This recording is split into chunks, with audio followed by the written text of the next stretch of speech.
Hey guys, happy new year. I am so excited to start the year off with this dog trot makeover project.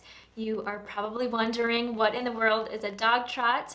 Well, it is a style of home that was very common in the southeastern states in the 19th and early 20th centuries. With this style house, there is a breezeway going through the middle of the house where air can flow through and keep the house cool during the hot summer months. Well, I helped my parents design a northern dog trot house that has heated concrete floors and garage doors so that they can stay warm in the cold winter months but still enjoy a beautiful snowy view. In the summertime, they will open up the garage doors and let the dogs run in and out and play, and it's just a really cool, unique indoor-outdoor type living area. So I went up north for the holidays and I was able to spend time with my family, and we all worked on this project together, so it was a lot of fun. This was a very special project for me, one, because I was able to work on it with my dad, who has taught me almost everything I know about construction and carpentry, and two, it was nice to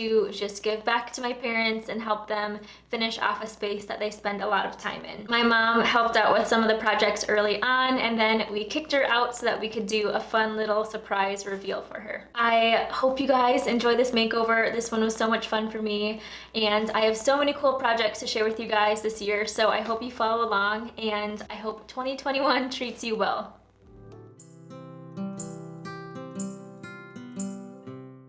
We started by taking everything out of the dog trot so that we had a nice clean slate, and my brother even came over to help out with some of the big furniture.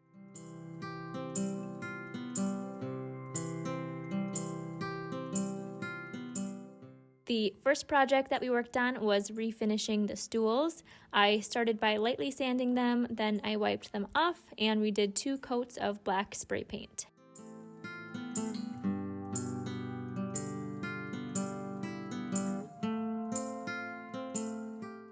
Next up, I refinished the table that they already had. I sanded it down really good and applied some pre-stained wood conditioner.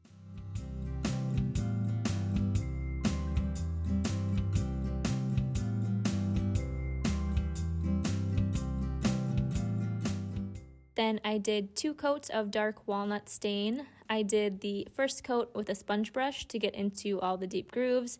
Then I did the second coat with a rag.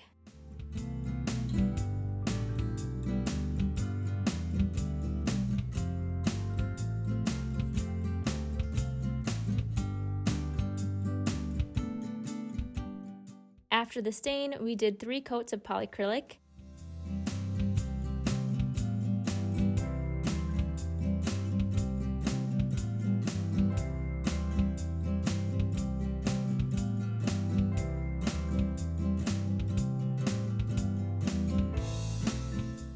After the first and second coat, it's good to lightly sand with a fine grit sandpaper, wipe off the dust, and then apply your last coat of polyacrylic.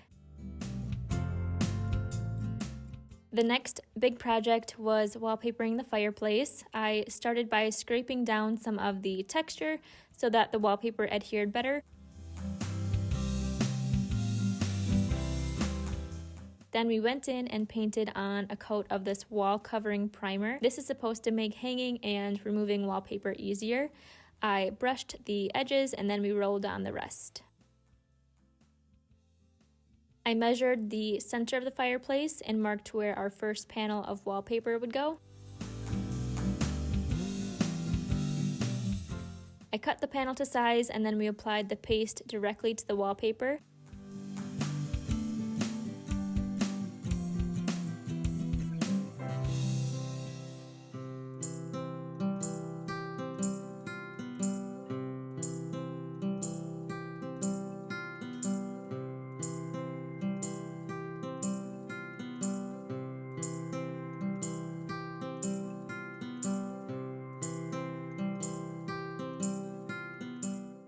Make sure to get the corners and edges really well.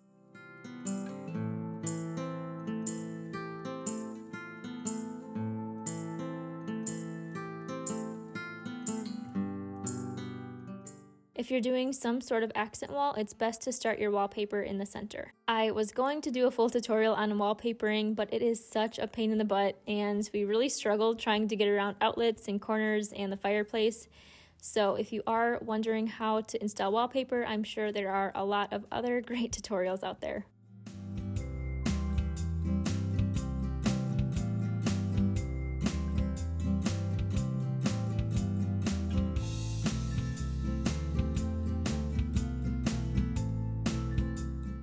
By the way, our yellow lab Tucker is my best friend, and whenever I come home, he is by my side everywhere I go, so you'll notice he makes quite a few appearances in the video. Same with the other small dogs, Molly and Rosie.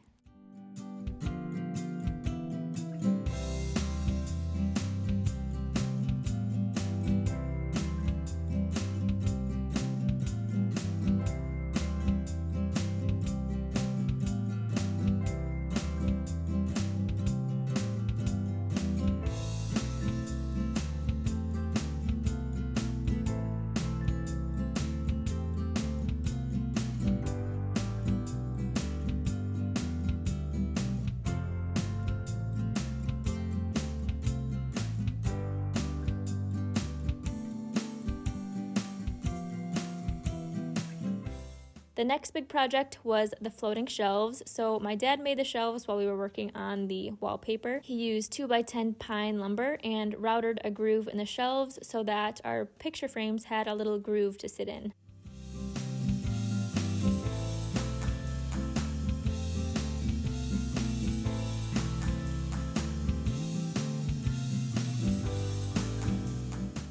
I applied 1 coat of true black stain, and then we did 3 spray-on coats of polyurethane.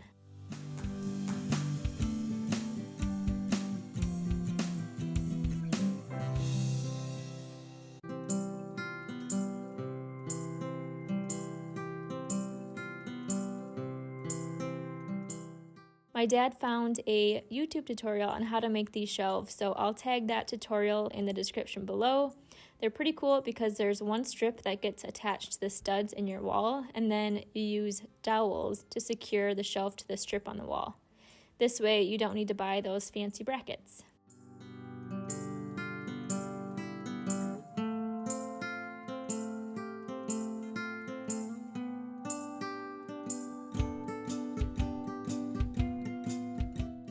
We started by measuring where we wanted the shelves to go. We made sure it was level. Then we secured the back strip into studs in the wall.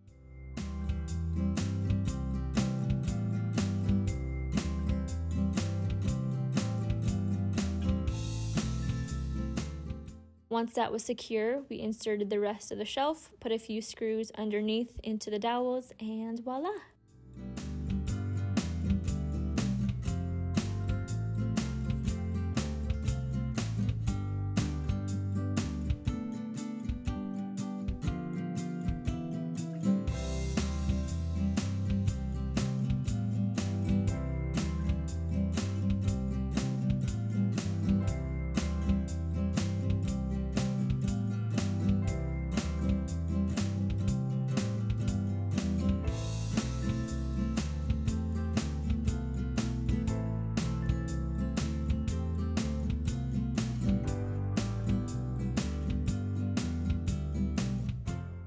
Next easy project was to mount the TV. This made such a huge difference, and it keeps the fireplace looking nice and crisp and clean.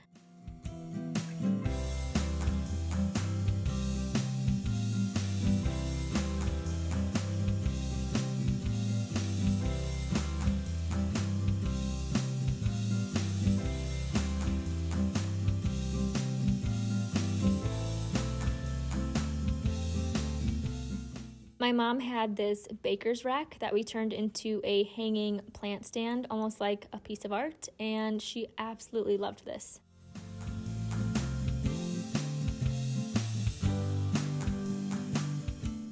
My mom's style is sort of mid-century and Scandinavian, so I really wanted to help them emphasize this style. I wanted to stick to blacks, whites, and browns with a bunch of greenery to add color. I surprised my mom with this rug for Christmas. It tied the room together so nice. They bought a new love seat, but other than that, we used furniture and decor that they already had from around the house.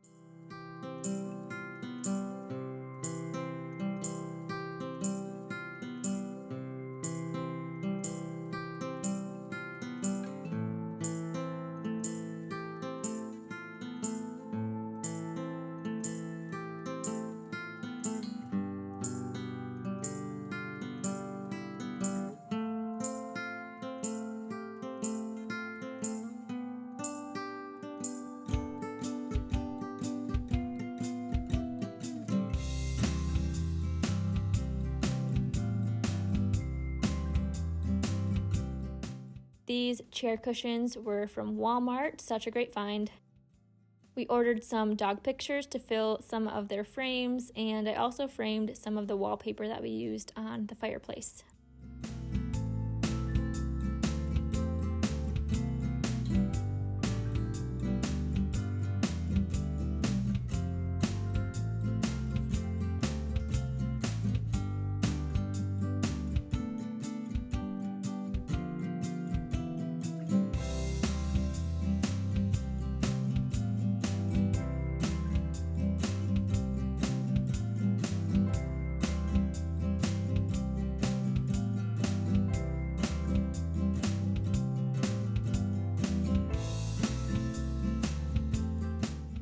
I placed all of her plants on the rack.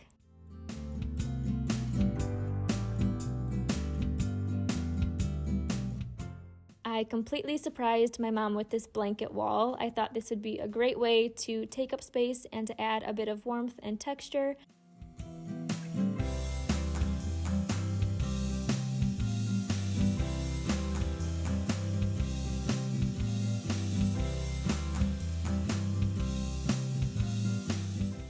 I found these blankets at Home Goods and they're so cozy.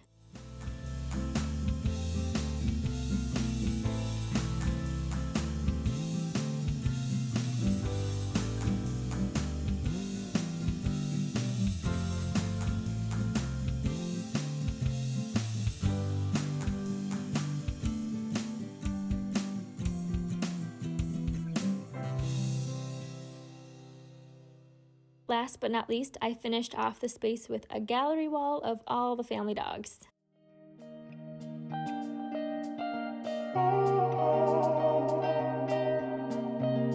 Are you ready?